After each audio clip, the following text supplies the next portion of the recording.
It's time for Over There with Mirella Rastorfer. Mirella is our European correspondent. She joins us weekly. It's always an adventure. We know she's been moving around, but the belief is that she is still in Switzerland. And right this second, she's going to say whether this is true or not. Hello, Mirella. How are you? Hi, Jill. Very well. Thank you so much. Yes, from Switzerland, it is definitely possible to move around. We are back here to this new way of life, and the cases, the new cases every day allow the country to open as much as possible, but obviously with a lot of restrictions, as we all know. Now, what I wanted to mention today was England, because of all the headlines lately on the major problem with the COVID-19. One tends to forget that other things are also going on and cannot really be stopped or halted because of the virus, and that would be the famous Brexit.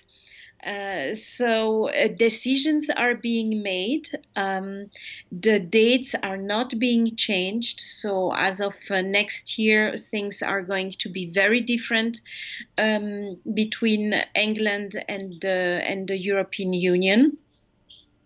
The people in England that work on the immigration plans have also already given some indication of what is going on, and Home Secretary Priti Patel has talked about, for example, a fast-track health and care visa. That would be a visa that is point-based, which is very interesting because a lot of countries are having this points-based immigration, like Canada, for example, where one has to obtain a certain amount of points to be eligible to move into a country. In this case, specifically for England, the points would be earned with, for example, what kind of diploma, bachelor, PhD, etc. One has, plus a really concrete occupation offer. So it would not be anymore like I'm going there and I'm going to find a job. It would be if you have a job offer, then you can get a certain amount of points, which is a good thing. Plus, if you can also prove that you are fluent in English, that would give also more points. I think that for this fast track health and care visa, it's a total of 50 points that is required. It is meant to attract the best people in the world.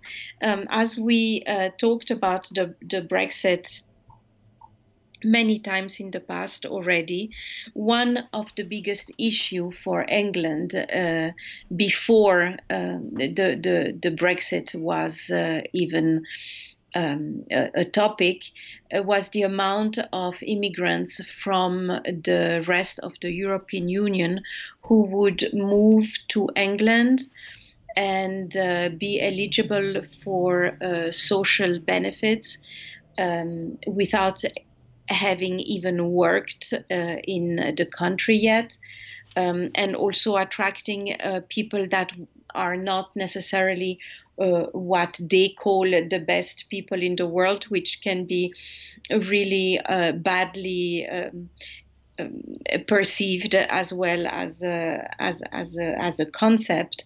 But basically, that is the idea.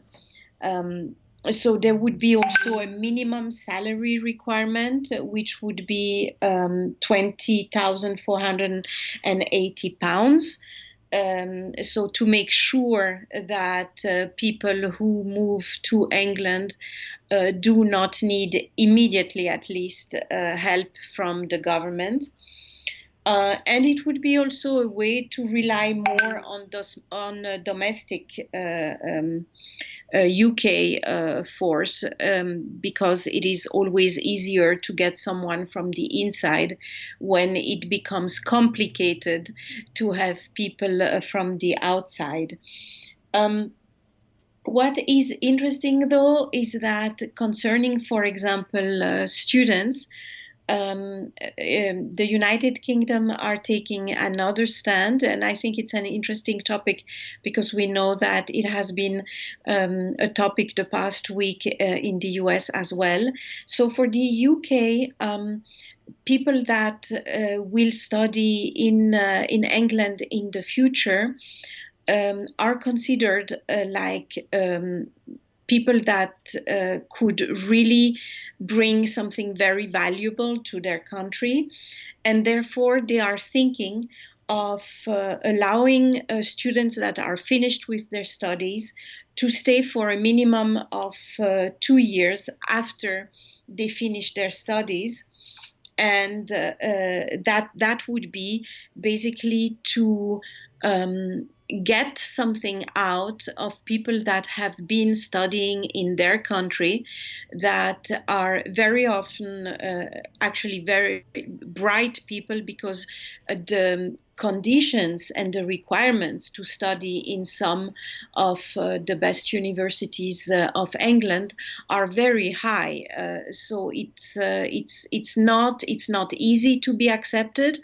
And when students are accepted, it does mean that they have capabilities and knowledge that can be actually very useful and very valuable for the future workforce in the UK. So that would be giving them 2 years, and then one can imagine that after those 2 years, there would be even more possibilities if it's linked to a job, a high salary, and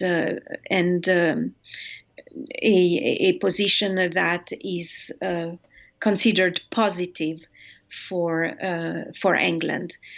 So that would be for the immigration plans. Now, what looks extremely complicated after the Brexit are the trade plans with the rest of Europe. There will be a lot of paperwork. It will be a little bit of a strain, I think, on the companies in the UK, because they will need more people to fill those papers in. They will also need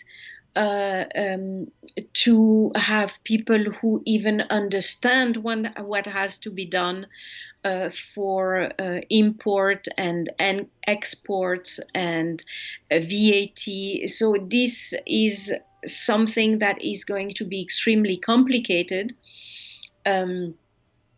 And companies will definitely need to have specialized people who will be able to avoid making mistakes, which can be very complicated to fix afterwards. On just a fun note, it will be also not so fun for people to travel with pets, with dogs. It will be maybe necessary to organize things 4 months in advance with your vet. So that will be also much complicated, and will definitely cancel all spontaneous trips between the European Union and England, at least with pets. So that was just a little side note, but it is actually a very good example of how complicated paperwork and administration altogether will become with the Brexit in 2021. That is, of course, add to the consequences of the COVID-19, where obviously the United Kingdoms also have difficulties to restart the country. They are in many ways, and their numbers are encouraging, but they have been really badly hit. And unfortunately, it will have a lot of economic consequences. So for England, it's almost a two waves difficulties plan ahead. On one side, the Brexit, which is really not cancelled, not postponed, and just going ahead. And on the other side, the many consequences of COVID-19. So I would say England has quite a year, end of a year ahead, and probably also a very turbulent 2021 ahead. Thank you very much, Mirella Rastorfer. Over there. My pleasure.